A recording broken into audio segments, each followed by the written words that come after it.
reunião na Espanha, uma reunião de reitores do Tratado de Tordesilhas. Então ele me solicitou que presidisse essa sessão solene, que é a última etapa do estágio de promoção para professor titular, o professor Abraão Alcaim.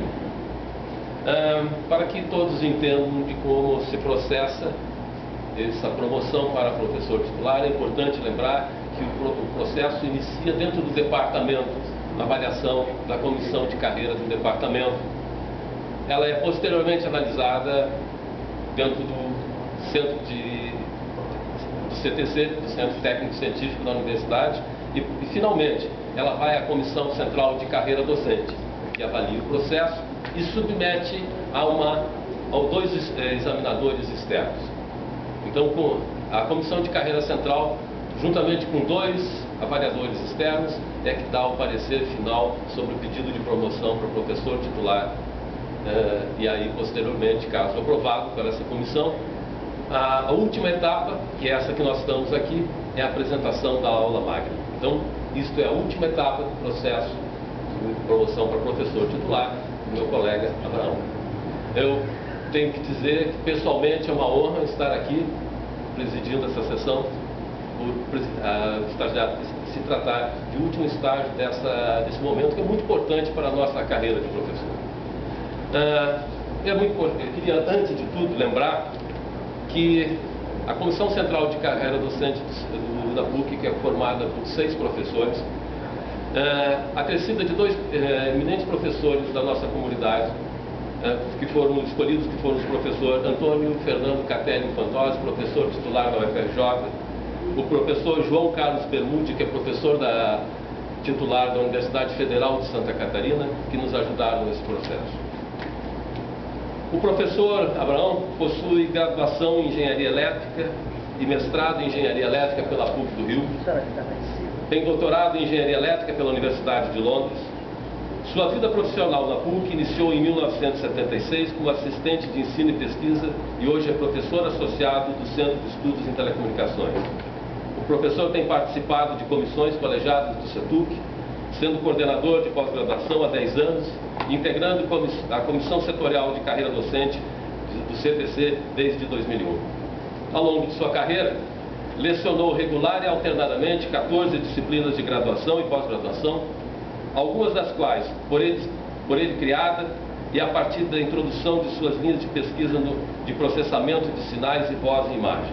Além do caráter inovador de sua atuação docente, desenvolveu textos didáticos e um deles, aprimorado recentemente, deverá ser publicado em forma de livro.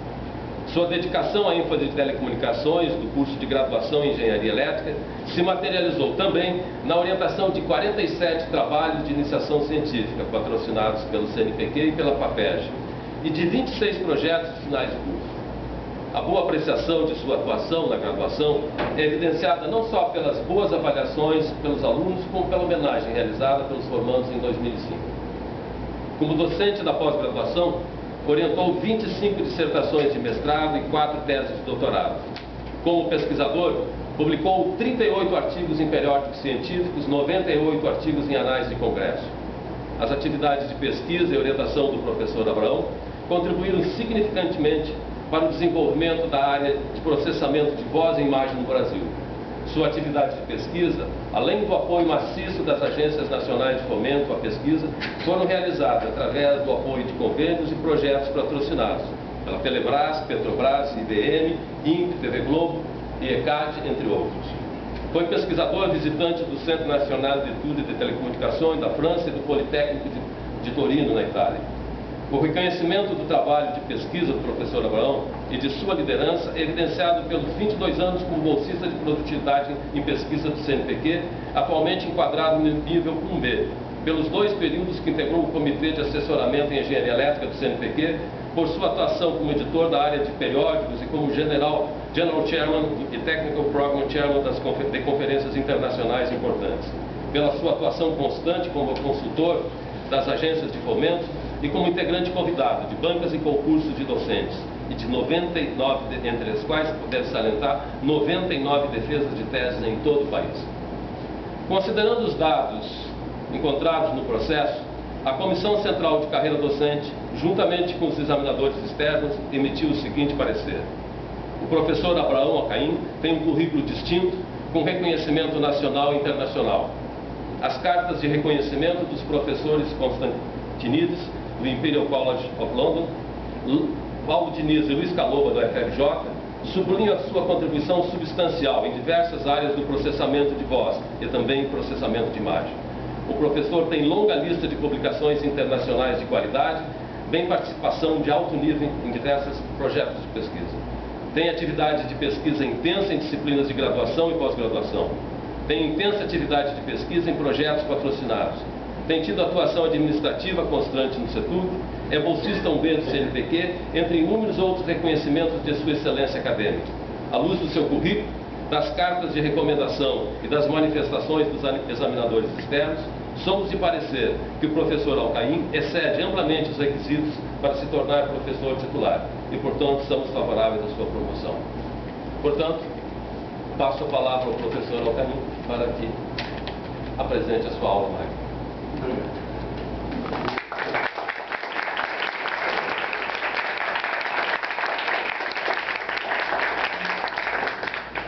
Bom, boa tarde. Dá para ouvir daqui para lá? Não? Tá, né? Então, boa tarde. Inicialmente, eu gostaria de fazer uma pequena observação que, devido ao tempo limitado, à amplidão da área, né?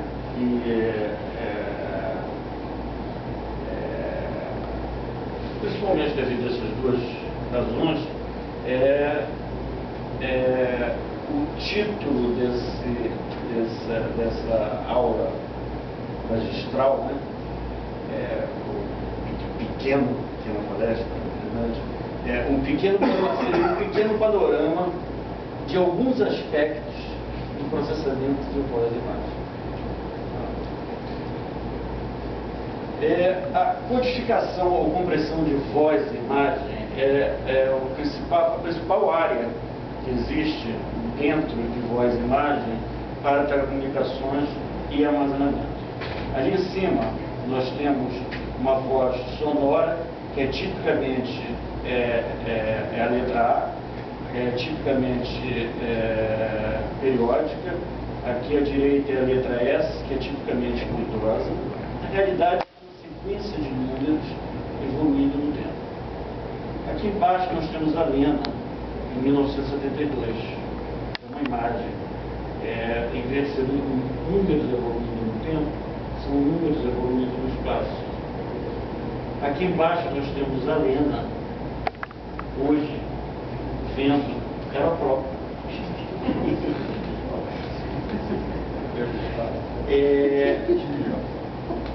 Então, o que nós temos é uma quantidade de números imenso para representar em uns e zeros, chamado bits ou binary units, né, cuja taxa para voz e vídeos é representada em bits por segundo e para imagem em bits por pixel, que é picture element, cada amplitude. Cada pontinho desse aqui sai da tela amplitude. Se for colorido, sai amplitude vermelho, verde e azul. Se for preto e branco, sai uma cor de 1800. Esse senhor simpático, chamado Homer Dudley, é o inventor do Voder, o Voice Operating Demonstrator, seu similar ao Coder, Voice Coder, nos anos 30 do século passado. Essa daqui é uma feira em Nova York, que é a demonstração desse Voder na Feira Mundial em 1939. Esse vocoder do Dudley, a ideia dele era a seguinte: vamos representar a voz por um modelo de excitação e um modelo de aparelho vocal. E a excitação vai excitar o aparelho vocal é uma cavidade ressonante, e gerar a voz, que nada mais é do que vibrações das longitudinais das moléculas do ar. Aqui está o mecanismo de produção da voz, que mostra diversos elementos, como traqueia, cordas vocais, glote, língua, etc. Tá? E o que importa nessa história aqui é que a voz é produzida por um mecanismo altamente não estacionário na linguagem de gêneros, ou um elemento que muda muito rápido demais na linguagem de não gêneros. Tá? Esse é o modelo fundo, o modelo do Dudley. Você tem aqui uma excitação, tem aqui a glote, tá? Aí você tem um modelo da excitação. Quem é esse modelo? Não sei, depende da pessoa que está inventando. Aqui tem um modelo do aparelho vocal que varia rapidamente a cada 5 milissegundos, isso está variando completamente. Tá? Então você tem um modelo do aparelho vocal e tem um voz modulada. Então, para você codificar a voz a baixas taxas, com taxas tipicamente entre 16 e 32,2 kbps por segundo, você tem que usar esse modelo de produção da voz, caso contrário, você não consegue fazer essa codificação. Tá? E isso também serve para armazenamento da voz, para telefonia pública fixa, celular, telefonia por privacidade, para fins militares, voz sobre etc. Aí não é para ver nada, é só para mostrar que existe uma série de padrões recomendados por organismos internacionais para codificadores de voz. Lembrando de novo que codificadores de voz representar aquela sequência de números que a gente tinha em bits, o menor número possível de bits que a gente puder, e com a melhor qualidade de voz que a gente puder. Aqui nós temos um exemplo da qualidade de voz codificada em celulares. Um exemplo aqui é voz codificada. Esse AMRNB é um codificador usado atualmente nos celulares atuais, praticamente todos os celulares usam isso. Nós vamos ter o AMRNW em breve, da próxima geração. Então nós vamos ouvir a voz codificada em celulares atuais e celulares da próxima geração. Essa é a qualidade de voz codificada em celulares atuais. Essa é a qualidade de voz codificada em celulares da próxima geração. Uma outra aplicação de processamento de voz é o auxílio a deficientes auditivos. Crianças surdas não conseguem falar porque não conseguem ouvir. Então, mas elas conseguem ver. Então, é interessante usar técnicas de processamento de voz que mostrem para ela, por exemplo, uma tela de computador, tá? Jogos de computador ou qualquer tipo de manipulação que faça com que ela se atraia e com isso ela aprenda a falar pelo menos os sons básicos. Uma outra técnica, uma outra aplicação de processamento de voz é chamada de síntese de voz a partir de texto arbitrário. Isso daí não é simplesmente pegar palavras, tá? Guardar palavras e repetir palavras. Tá? Você bate o texto que você quiser e a máquina fala. Tá? Então isso se torna extremamente difícil, há necessidade de um linguista junto de você, tá? Provavelmente, certamente, você engenheiro sozinho não vai fazer isso. Tá? E o diagrama básico, com isso que eu disse que há necessidade, dá para você voltar por aí. Você precisa fazer análise sintática, indicação de tônica, conversão de letra fonema, regras de prosódia. Regras de prosódia são vibrações das cordas vocais, a evolução das vibrações das cordas vocais, a intensidade das vibrações das cordas vocais, a duração das vibrações das cordas vocais, para um determinado som.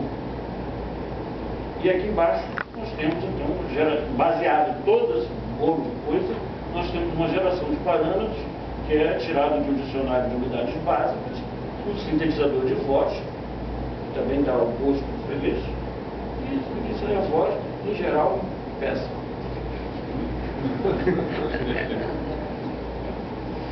Algumas aplicações disso é a comunicação amigável homem-máquina, conversão de e-mail, de fax, de qualquer coisa, de mensagem falada, serviço de informação automática para qualquer tipo de companhias, né? Como companhias de seguro, companhias aéreas, bancos, etc.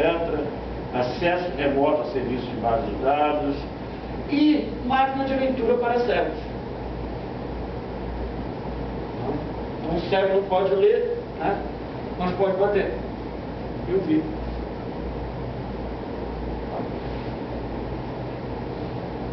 Uma outra aplicação de processamento de voz, que eu acho que é uma das mais complexas que tem, é chamada de reconhecimento. Não é essa. Não é essa. Eu estava confundindo com o reconhecimento de voz. Mas essa também é bastante complexa. O reconhecimento de locutor, aqui eu dei como exemplo a verificação. O reconhecimento de locutor é você fala e a máquina entende que foi o Abraão que falou, não foi o Fábio. Então, isso é como se fosse um cartão de crédito. Um cartão de crédito não, desculpa, um cartão de banco, em que você entra com o cartão e sai. Tá? Você chega lá, você fala, eu sou o Abraão. Então nós temos aqui a forma como é feito isso. A pessoa fala a frase, se identifica, tá? Eu sou o Abraão. Tá? Eu tenho padrões de voz armazenados, ele compara com padrões de várias pessoas e decide se, com base em modelos probabilísticos, em geral bastante complexos, são realmente bastante complexos, se aceita ou rejeita. Algumas aplicações disso são controles de acesso via voz, você pode acessar sem precisar digitar passa com a voz, autenticação de transações comerciais como reducers, facilidade de compras, por exemplo, cartão de crédito, operações bancárias e outros. Novamente, apoio a deficientes visuais, porque o deficiente visual também não pode ir lá justificar, não lá para se identificar. Segurança pública, isso daqui é extremamente usado, chegou até aqui gente que na época no procurar para isso eu fiquei um pouco com medo. É muito usado em tribunais para julgar bandidos. Uso militar, informação que requer uma identificação militar, isso aqui é uma coisa mais. Por último, o reconhecimento de voz, que eu acho um dos mais complexos. O reconhecimento de voz, você fala e a máquina vai ter que entender o que você está falando. Ela não quer saber quem está falando, ela tem que entender. O que você vai fazer, basicamente, você vai falar, ela vai extrair parâmetros característicos da voz, ou chamados atributos da voz, em inglês features, e você tem padrões de referência, você faz uma classificação de padrões, tá? Normalmente baseado em modelo probabilístico complexo, e você fornece, olha, foi falado tal coisa. Algumas aplicações, eu acho que aqui tem algumas, mas vocês podem voar nessas aplicações, porque a quantidade de coisas que você pode fazer com isso é imensa. Novamente, comunicação homem-máquina através de voz, telefone tradutor, comandos por voz, toda vez que as mãos estiverem ocupadas, você falar e a máquina entendeu. Né? Novamente, auxílios a deficientes visuais. Tá? Novamente, você está vendo que está sendo repetido. Então, pessoas que têm problemas de visão, de audição, etc., pode se valer de processamento de voz e muito. Tá? Mais recentemente, tá? Que inclusive foi defendida uma tese que eu orientei de doutorado, bem recentemente, tá? Eu trabalhei dentre outras coisas, poucas outras coisas, eu trabalhei nessa área, a tecnologia de você disponibilizar a tecnologia de reconhecimento de voz nas redes de comunicações, espalhar por aí. Não está simplesmente aqui nessa mesa, eu vou lá e falo e a máquina entende. Mas disponibilizar pela rede de comunicação. Qualquer rede, internet, celular, seja lá o que for. Não, pode voltar, por favor. Aqui você tem... já está. Obrigado. Isso tudo surgiu devido ao reconhecimento devido, isso aí é chamado de reconhecimento de voz distribuído. E que parte do reconhecimento de voz, não é tudo muito difícil, é feito no usuário, e parte é feito no terminal remoto. Ou lá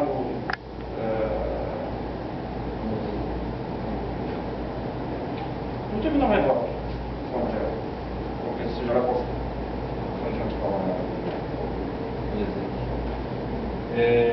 E tudo isso surgiu devido ao gigantesco crescimento da internet e dos sistemas de comunicações celulares. Tá? E também de desenvolvimentos importantíssimos na área de codificação de voz a baixas taxas. Porque o sinal que vai ser reconhecido dentro de uma rede, ele passou por um reconhecimento, por uma codificação de voz a baixas taxas, que distorce ele. Então, coitada da máquina lá do outro lado, para reconhecer aquilo que está distorcido. E também pelo grande desenvolvimento na tecnologia de reconhecimento automático de voz, que buscou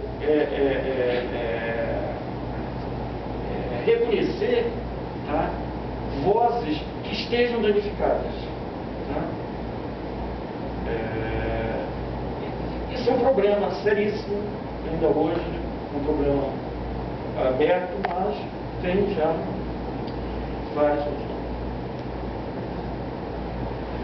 O reconhecimento automático de voz, já que está falando de reconhecimento automático de voz distribuído, é baseado no conjunto de atributos, né, de voz e um classificador de padrões, tá? A partir de um conjunto de treinamento. Né? Você faz o projeto do classificador e você tem o conjunto dos atributos e faz o projeto do classificador.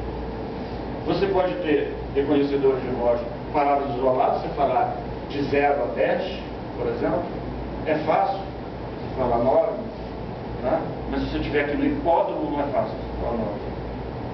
Você fala 9, ele não entende, ele tem barulho. Tá? Nós aqui, estou dizendo nós, eu e meus alunos. Tá? Eu, infelizmente, aliás, é uma queixa que eu faço. Eu trabalho só com meus alunos. Tá? Eu não tenho companheiro.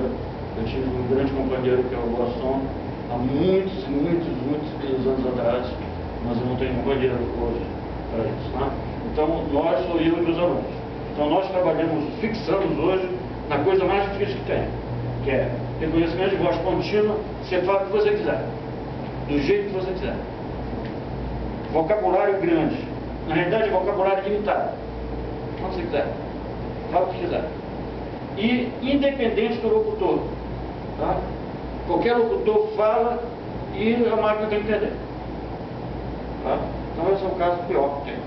E a gente trabalha dentro desse cenário pior. Aí está um sistema de reconhecimento automático de voz distribuído, que você tem aqui o processamento do terminal do usuário, o processamento na estação base ou no servidor remoto, e ele sofre de todas essas coisas aqui, olha. Aqui é a codificação de códigos de atributos, canais de limitação de faixas, rede móvel, IP, etc.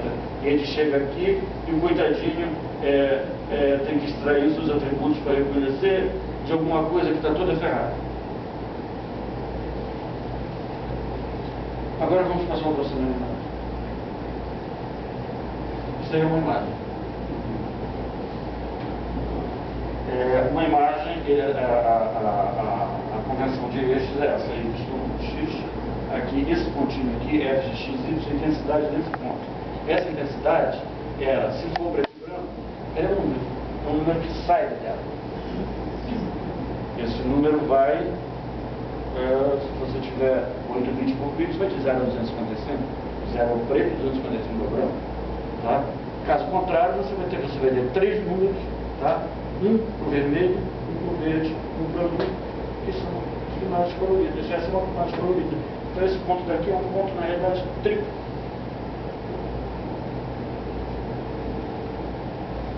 Aqui é um exemplo de um vídeo digital. A gente trabalha com imagens estáticas, né? Mas o vídeo, ele é algo que introduz o terceiro argumento, que é o tempo. Então, você corre com imagens do tempo, tá? E cada imagem dessa daqui é chamada na literatura de processamento de imagens de quadro. Então, aqui você tem um quadro, eu escolhi um quadro e peguei um quadrinho dentro desse quadro para mostrar para vocês as amostras dele. Cara, ele tem cheio de amostras aqui, né? Caso ele é colorido, né? Algumas aplicações são transmissão e armazenamento, TV digital, teleconferência, fax, DVD, que é digital versátil, telemedicina, tá? Aqui não precisa ser tele, tá? Pode ser também medicina pura, porque você pode trabalhar, por exemplo, eu orientei uma tese aqui, em que era para câncer em mama. Então, é detecção de câncer em mamografias. Tá? Então, você pode trabalhar em codificação de imagens, em imagens médicas para armazenamento. Não precisa se transmitir. Ou você pode transmitir. Você está lá no interior do Pará e quer transmitir aqui para o Rio, né? Aí você pega a mamografia lá da mulher, você tem lá o aparelho e transmite para cá. Mas quando você transmitir, você tem que reduzir aquele monte de bits pequeno. Então você tem que comprimir. Tá? Telemedicina, imagens de sensoriamento remoto, que é satélite, quando você tem lugares de difícil acesso, tá? Você tem que usar satélite e pegar essas imagens do satélite. Exemplo, floresta amazônica. Por exemplo, para você controlar queimadas na floresta amazônica. Você pode usar isso.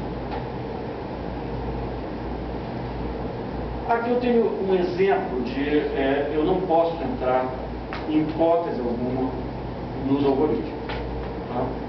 Eles são extremamente complexos, todos eles. Tá? Mas aqui nós temos um deles, que é um antigo. Um deles é um antigo, o JPEG, Joint Picture Experts Group. Você já deve ter visto esse JPG aí à vontade aí no computador, né?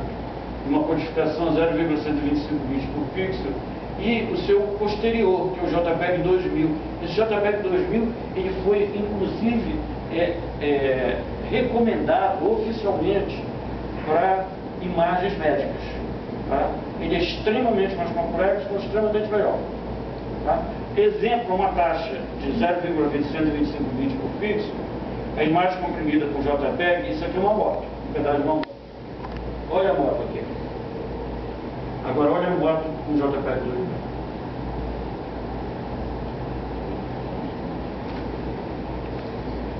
Pode comer. Isso aqui, isso aí mostra a taxa de um vídeo digital sem compressão. Se você não tiver compressão, você vai precisar de 270 megabits por segundo para poder transmitir um vídeo. Então você jamais vai transmitir vídeo nenhum. Você não vai ter TV digital, você não vai ter Blu-ray, você não vai ter DVDs e outros bichinhos que surgem aí a cada minuto, né? Que eu não entendo direito.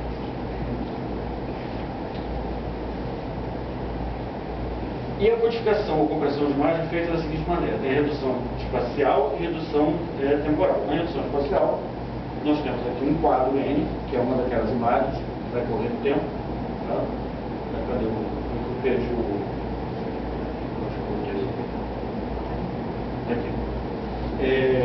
aqui, então eu peguei esse quadro, pode botar. Se você olhar aqui, esses dois pixels são duas intensidades, né? Pensa que isso sai uma amplitude da tela.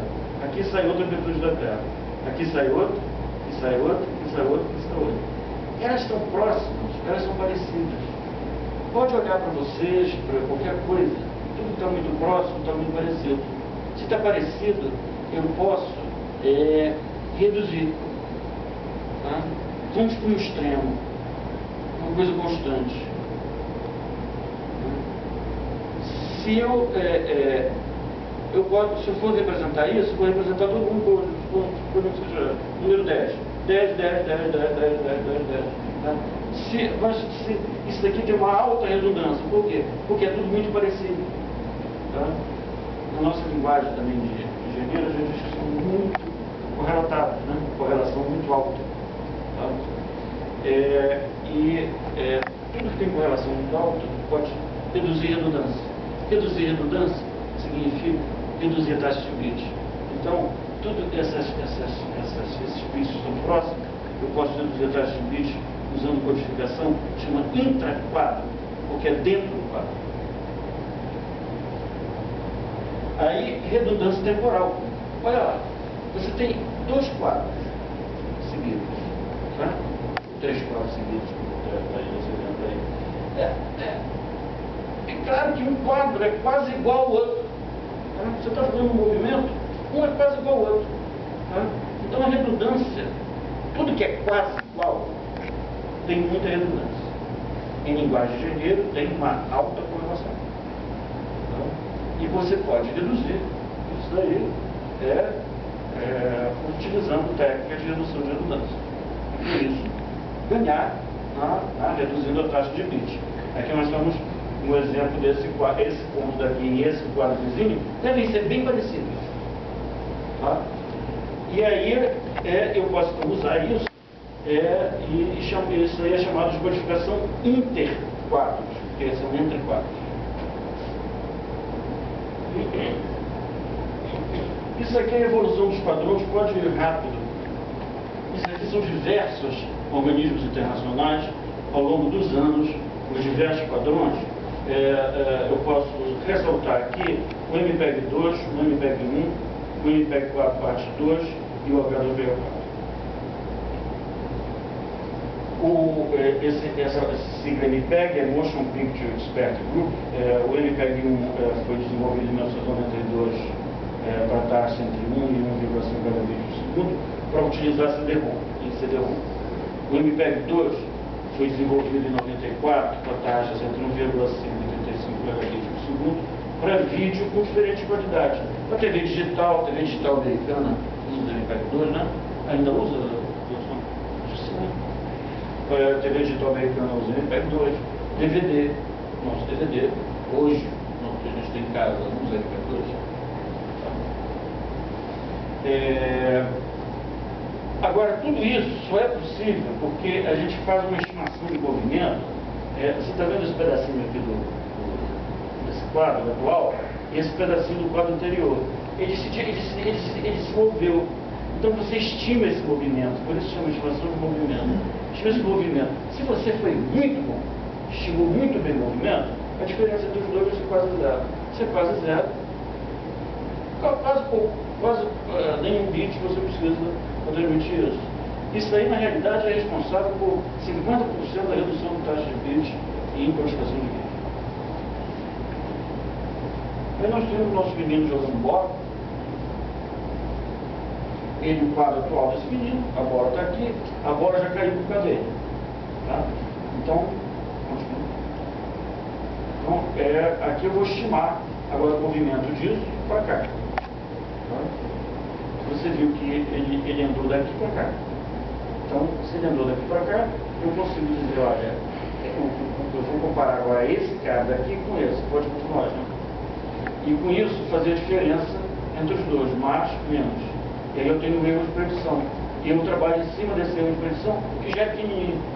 Então, pouco vídeo. É um outro padrão aí dentro da codificação de vídeo, que é o H264. Em algumas aplicações é o Sistema Brasileiro de TV Digital, o uso de alta definição, HDTV, mobilidade, o DVD Blu-ray, já tem no mercado, tá? Como a pessoa pode ter comprado. Aqui eu dou o exemplo do H264, já que ele tem tanta importância, de um filtro que ele usa, que é de deblocagem, porque ele é baseado em uma técnica de codificação chamada de codificação transformada. São quadradinhos. Tá? Novamente aqui, MPEG 4 parte 2, tá? Não inclui filtro de deblock. Se você olhar ele e o H264 nessa taxa, você vê que aqui, esse daqui é muito menor. Aqui eu tenho o MPEG 2, que é, digamos, o padrão americano de TV digital, uma taxa altíssima, 230 kilobits por segundo, péssimo. E aqui eu tenho o H264, que é usado no sistema brasileiro de TV digital, uma taxa de apenas 39 kilobits por segundo. E é melhor que esse. Isso daí é uma outra aplicação, que é do MPEG 4 parte 2, não tem a ver com o H264. É uma aplicação em que você quer codificar cada objeto separadamente, de forma a você manipular os objetos do jeito que você quiser. Eu pego o objeto X e te jogo, objeto Y e te jogo. Eu não preciso agora ter uma imagem quadrada com um monte de objetos dentro. Eu vou apresentar, então, na realidade, isso daqui ele envolve a codificação da pessoa, que é uma codificação com um contorno arbitrário, tá? O que dificulta matematicamente de forma horrorosa. Tá? Então, tem a codificação da pessoa de forma arbitrária, que é uma apresentadora de telejornal, né?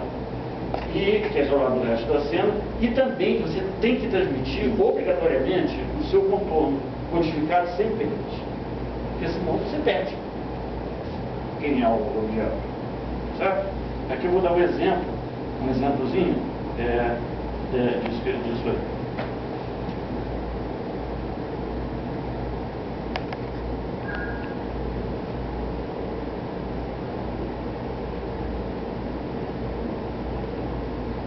Algumas aplicações são manipulação independente de objetos, né? Interatividade de serviços avançados multimídia, armazenamento de recuperação de dados baseados em objetos. Você quer objetos, você quer mexer com objetos.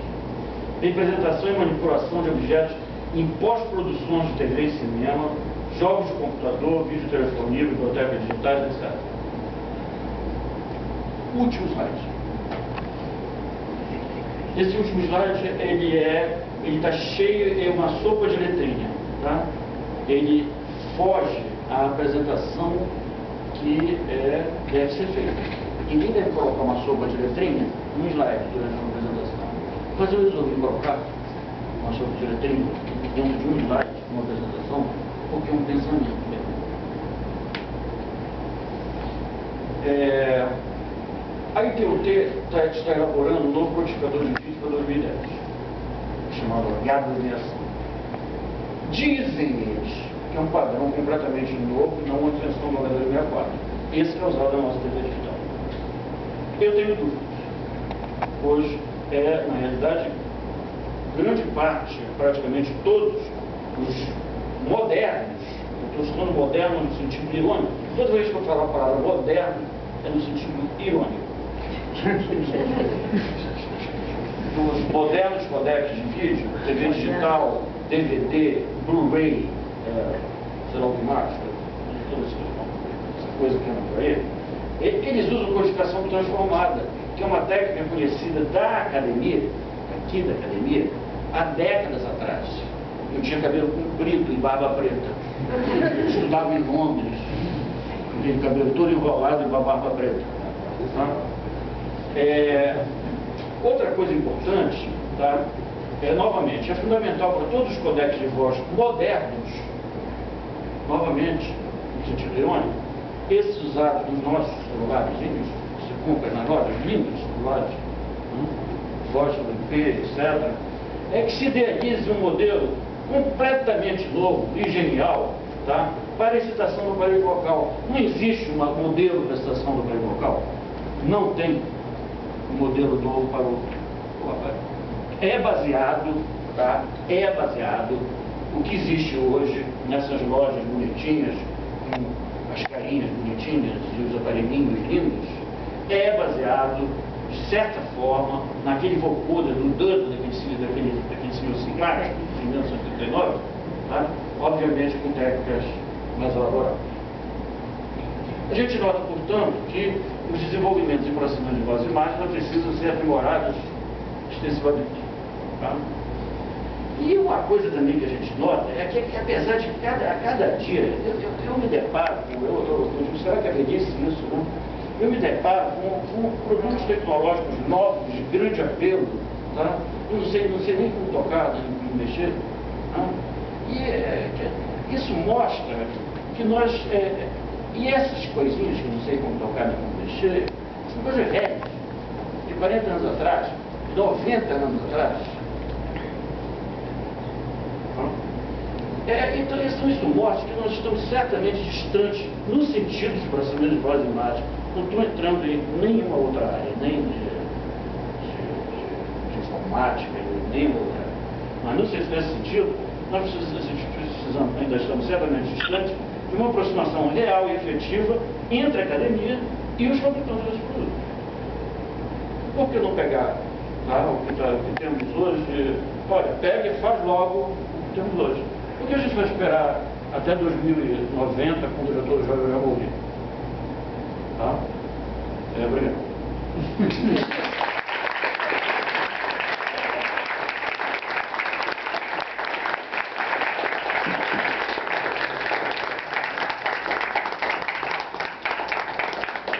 Esquecendo de acrescentar que a Lena era da Playboy. Ela tem a imagem, o corpo inteiro dela codificado. Não, a gente tentou contratar, mas a Playboy de 1963. Bom, filha do Dudley, não? Filha do quem? Do Dudley. Obrigado, Abraão, pelo excelente cenário de processamento de voz e imagem.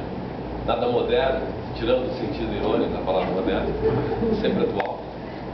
Obviamente, com uma aula, a palavra está aberta para uma rápida intervenção da plateia, que se representa para um ponto para o professor Abraão Biscoito. Por favor, se fique à vontade. Certamente já podemos contar com uma manifestação do resumo.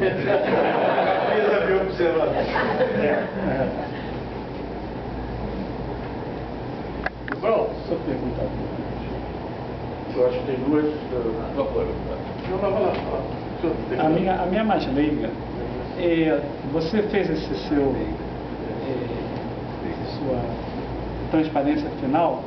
Então, na sua avaliação, onde deveria estar focada a pesquisa, desenvolvimento e processamento de voz e imagem para que fosse dado efetivamente um passo de qualidade diferenciada? Porque a impressão que você me deixou é que nós temos mais ou menos a mesma coisa com técnicas mais elaboradas. Mas qual seria esse quântico? Qual seria... Como fazer? O que seria esse próximo passo? Se uma empresa chegasse hoje para você... Quer dizer, o ideal era que o que está se fazendo hoje, digamos que é melhor, né? Você me falou, ela pegasse logo